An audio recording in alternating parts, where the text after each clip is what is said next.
Bragg Financial is pleased to celebrate 10 years of support for Trail of History, serving high net worth families with portfolio management and planning advice. Bragg Financial is committed to our clients and our community. BraggFinancial.com. This is a production of PBS Charlotte.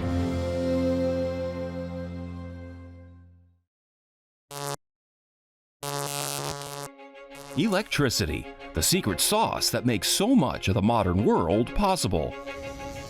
Streaming through the power lines as it flows into our homes, businesses, schools, hospitals, and factories.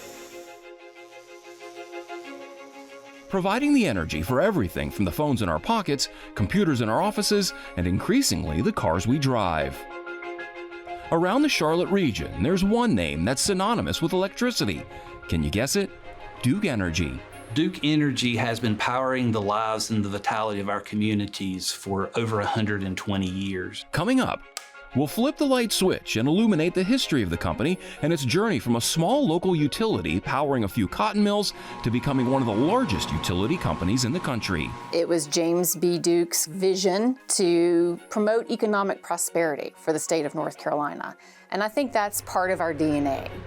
We'll meet the folks who put boots on the ground and sometimes face unbearable conditions to keep the lights on during a storm.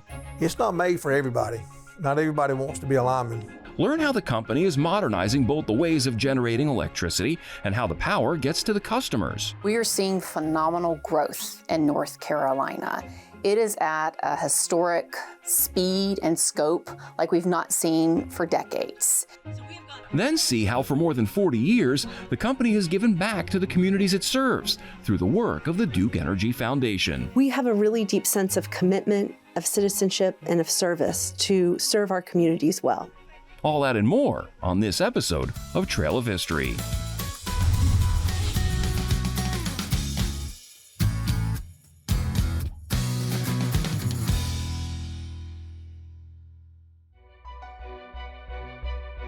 Throughout history, you'll find countless examples of technological advancements changing and often disrupting the way we live.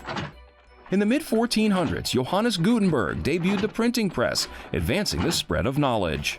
Fast forward a few hundred years, and 18th century engineer James Watt revolutionized the steam engine, in turn transforming both manufacturing and transportation.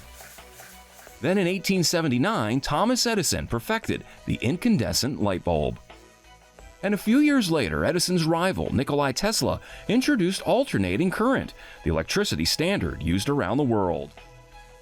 Edison and Tesla likely had no idea that electricity was about to light the way out of the struggling post-Civil War economy here in the Carolinas.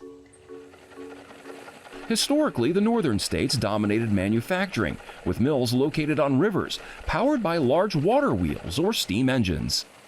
This concentration of the mills meant transporting southern-grown cotton hundreds of miles north for processing into textiles, but the dawning age of electricity was about to change all that. The electrifying of the Piedmont Carolinas was fantastic for this region. The southern textile boom started in the 1890s thanks to electricity. In 1900, entrepreneurs and brothers Dr. Gil Wiley and Robert Wiley, along with a partner, formed the Catawba Power Company.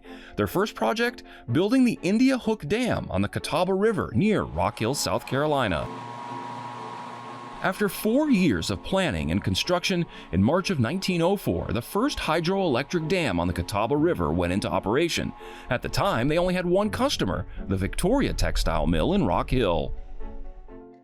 It was a major success for the young Catawba Power Company, but if they were to grow, they would need more capital. Dr. Gil Wiley worked as a physician in New York City, and it was there he made a fateful house call to the home of James B. Duke. Mr. James B. Duke was in New York with his business, the American Tobacco Company. He and his family had obtained their wealth through tobacco and textile interests in the South. At one point, Mr. Duke had a sore toe. He called upon Dr. Gil Wiley to come over to his home, and in doing so, there was this conversation with Mr. Duke about the fall of the water of the Catawba River. And so that got the conversation started about electrification and how you could use this fall of the water to help generate and establish bigger textile mills in the South that could bring the businesses from the North down to the South and help the South prosper. They also discussed William States Lee, the chief engineer of the Catawba Power Company. He was a South Carolina native, went to school at the Citadel, was really good friends with Dr. Gil Wiley, helped him to create and build the Catawba Power Company, and eventually had the role as chief engineer for the Southern Power Company on into the Duke Power Company. So in 1905, with James B. Duke on board and all the pieces in place, the Catawba Power Company became the Southern Power Company, and almost immediately work started on the Great Falls Dam further down the Catawba River at a cost of $1.6 million. The Great Falls Dam started sending power to Charlotte in April of 1907. Other dams along the river soon followed, significantly impacting the region. Basically, a lot of the textile businesses that were in the North were now relocating, or new businesses in textiles were starting businesses within the Piedmont Carolinas, which was boosting the economy. It was bringing other businesses to the area. It was helping to create stronger relationships with communities. It helped Charlotte to grow. It was just a wealth of prosperous times for the Piedmont Carolinas.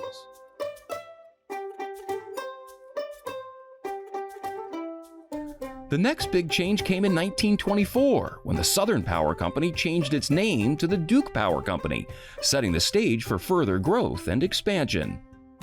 The progression of our generation makeup obviously begins with hydro, and then slowly starts to progress into coal. In 1911, the very first coal station that we created was the Greenville, South Carolina steam station, and then gradually more fossil coal was built, moved forward several years, and then in the late 60s, we announced that we're going to break ground on the Kiowa-Toxaway project, which would include the Oconee Nuclear Station. And in the early 70s, the Oconee Nuclear Station would be up and running with 3 nuclear units. The first nuclear station built, designed, and ran by Duke Power. Chris Hamrick works as Duke Energy's senior archivist. I'm responsible for preserving our corporate history. A typical day could include scanning images into a digital format to assist corporate communications. It could even consist of doing some research for a nuclear site or an engineering site. Throughout the years, he's become the steward of the company's history and unique artifacts. We have the original books from the company, the Catawba Power Company. We have gas meters, electric meters. We have photos of our executives. We have employee photos. We have collections from our legacy companies. That could be Florida Power, Synergy, Cincinnati Gas and Electric, Nantahala Power and Light. It just runs the gamut. This is an interesting oil portrait. It is of a young James B. Duke. That's part of our collection, contrasted with an older image of Mr. Duke. You have the meters that were within the control offices and control rooms of those generation stations that would show kilowatts, voltage, amps, so on and so forth. Here we have some appliances, these types of appliances, and actually these appliances were sold within our branches. So we used to have a system of branches. The community could go into those branches to pay their power bill, to start service, to stop service. While the collection itself is important from a historical perspective, it's also useful to the day-to-day operations at Duke Energy. We get requests from various business units for various types of questions and asks. That could be progress construction photographs for an issue or a concern at a station, or it could be just to look back at how things were constructed.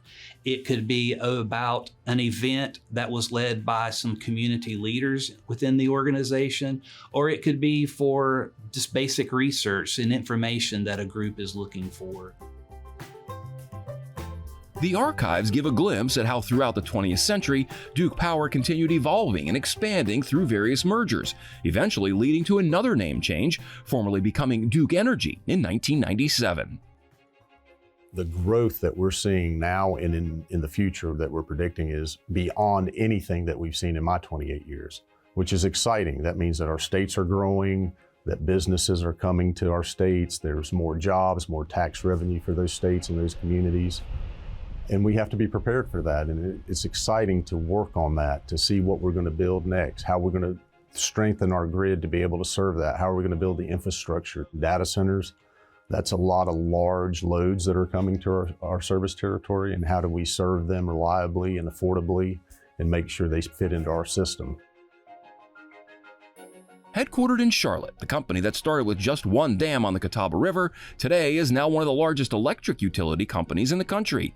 As of March 2025, the company employs over 27,000 people, serves around 8.4 million electric customers, and another 1.7 million natural gas customers. Our core mission is to reliably and affordably serve the customers in North Carolina. That's at our core. People want to move to North Carolina. Businesses are coming to North Carolina. It's a very exciting time.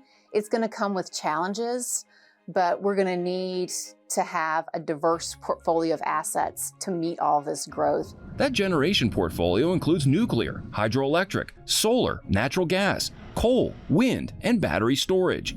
Keeping the lights on, so to speak, takes thousands of employees with unique skill sets.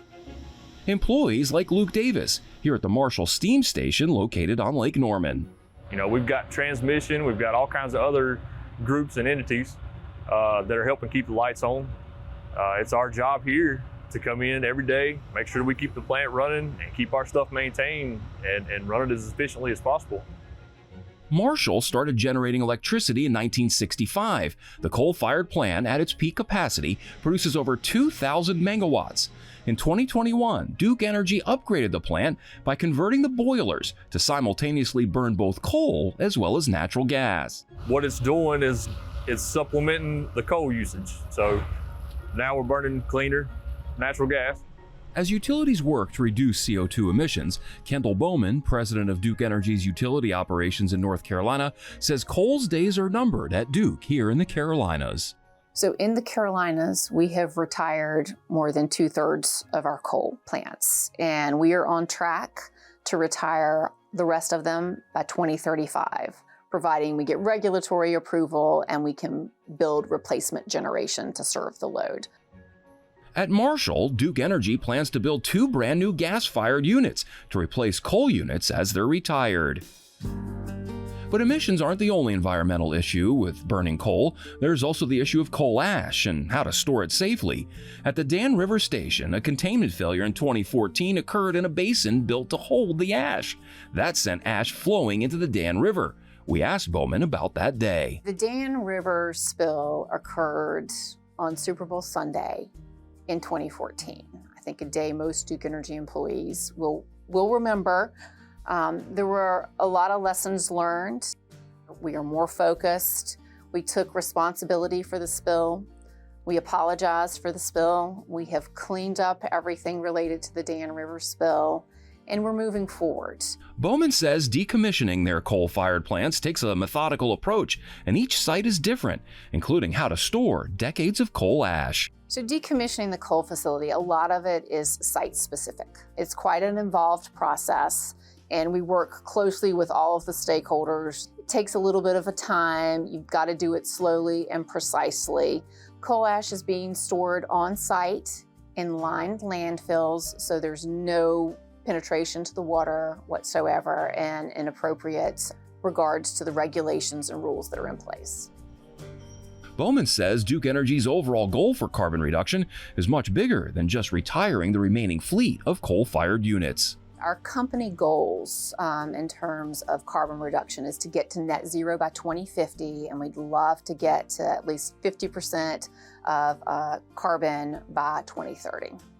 In order to meet their goals, she says their fleet of nuclear plants will be essential. We operate the largest regulated nuclear fleet in the country, and we have 11 units between North Carolina and South Carolina, And we believe we're going to need all of those to continue to operate for an additional 20 years in order to help us meet our carbon reduction goals. And in addition to the existing nuclear fleet, we strongly believe we need new nuclear, advanced nuclear technologies. In March of 2025, Duke Energy received a license extension for the Oconee Nuclear Station in Seneca, South Carolina.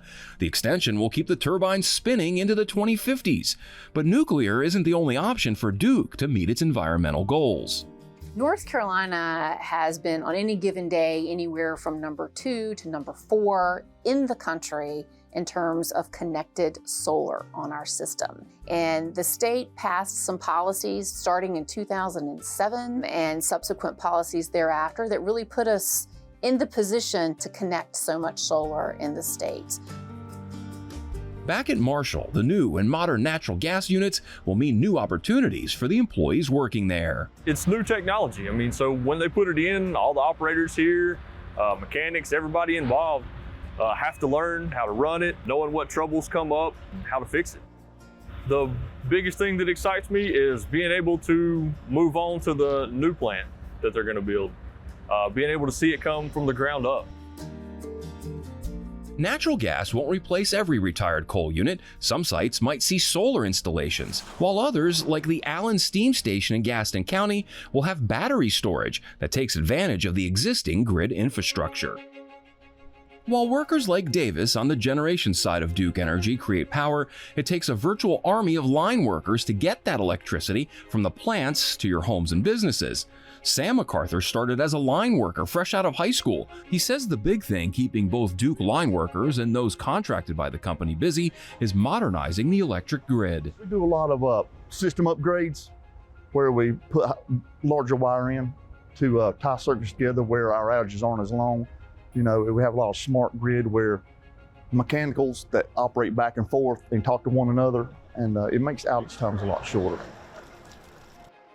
It's difficult work, often performed in hazardous conditions. Most people who do this work want to do this work. The trade itself has a way of vetting people out that don't really want to do this.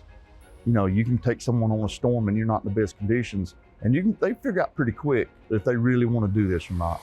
General repairs and maintenance to the electric grid make up the bread and butter of a line worker's job, but it's Mother Nature who keeps it interesting. Storms are always a part of a utilities business, and we spend a lot of time preparing for them year-round. We have good processes. We try to learn from every storm and make it better every time. And I always love the term, not all heroes wear capes, some wear hard hats, and that is very true when you look at a storm. For many line workers, it's these moments where their skills and talents shine. When we have a severe weather event, whether it's a tornado or a severe thunderstorm or a hurricane that comes, this is where our linemen thrive. They want to get out there, they want to get lights back on for customers as quick as they can. But first and foremost is safety. When you think about our customers, the storm is when they're at their most vulnerable. They've lost power, they don't know when it's going to come back. And power is vital for them to do everything else, clean up their homes, do other things. So we're very laser focused on taking care of our customers during storms. Near Florence, South Carolina, Danny Haithcock, who's got a few storms under his belt, inspects just some of the heavy equipment his Duke Energy crews use in the field. My job entails ensuring that I maintain the integrity of the transmission lines.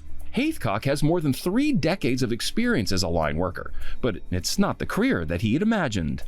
I never thought about doing line work before, because I was in kind of like an automotive, doing paint, body, and this, that, and the other. Studied a lot in school and vocational. All that changed when he married his high school sweetheart, Melinda. My grandfather and father both worked with the power company. So about a year into our marriage, I just had the opportunity to go to work with her grandfather, and I told him, sure, I tried.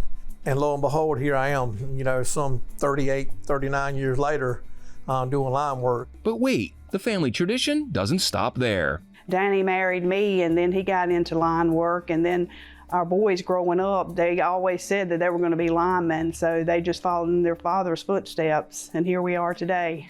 That's right. The couple's 3 sons, Josh, Zach, and Christian, are all line workers working for Duke Energy. Every little boy wants to be like his dad.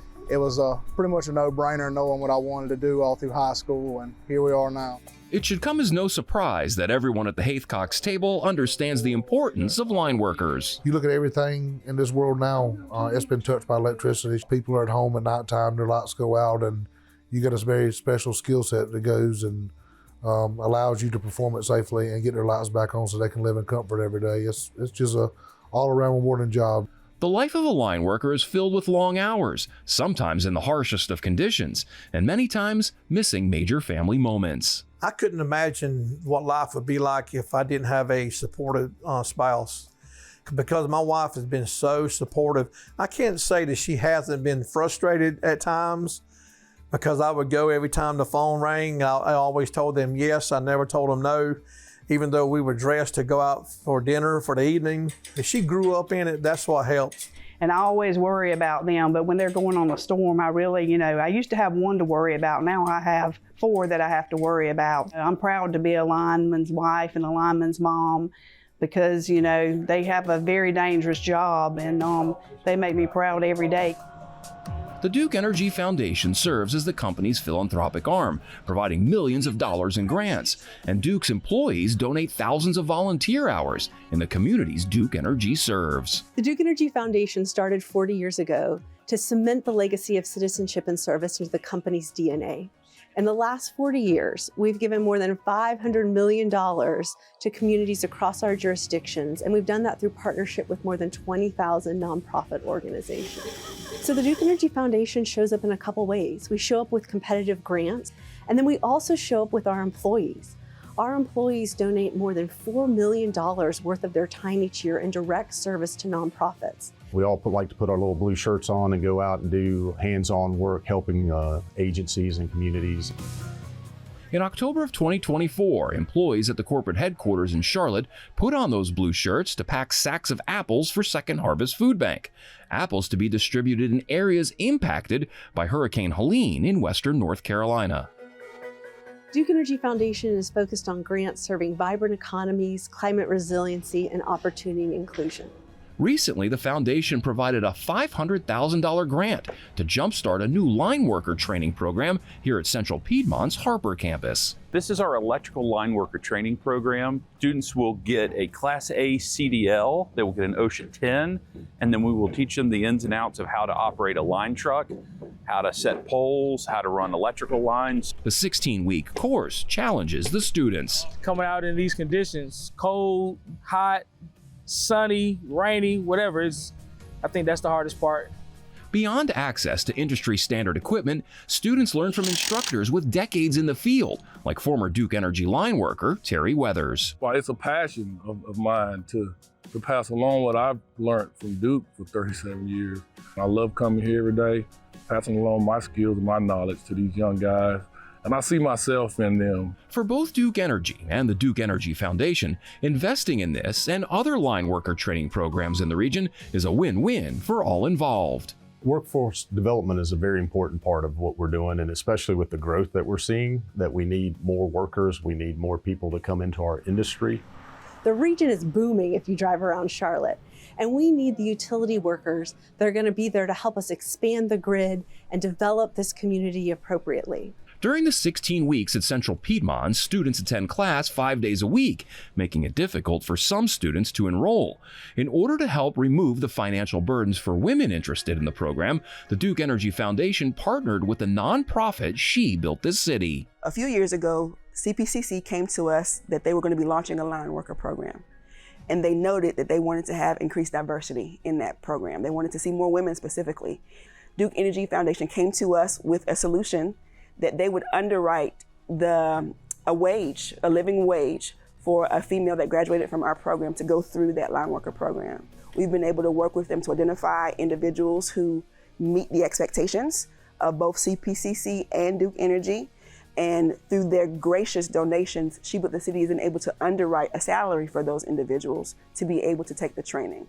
By having those wraparound services that might help pay for things like childcare while you're in training, we're able to make sure those women are able to take advantage of top-notch professional development opportunities that are going to change the trajectory for their families. Electricity generated from the Lake Wylie Dam here on the Catawba River has powered homes, businesses, and industry for over 120 years. It's the starting point for what became an economic driver in the Carolinas, both through the power Duke Energy provides, but also as a large regional employer. We provide a critical resource. I think the world is definitely electrified, and we want to continue to provide affordable, reliable, clean electricity to everybody. I love our company and I love what our company does, and it really drives me, and to see our employees do the things they do really makes me proud. We just went through Hurricane Helene up here in the Carolinas, as well as all our other states, and to see the work that our folks do. Some of these folks were impacted by the storms themselves and showed up the next day to help our customers. That's just a feeling you don't get anywhere else, and that really helps motivate me and drive me to lead them better and to give them what they need so that we can continue to serve our customers. So the next time you charge your smartphone, flip on the TV to binge your favorite show, or simply turn the light on to start your day, now you know just a little bit more about Duke Energy and the people who power the Charlotte region and beyond. Thank you for watching this episode of Trail of History.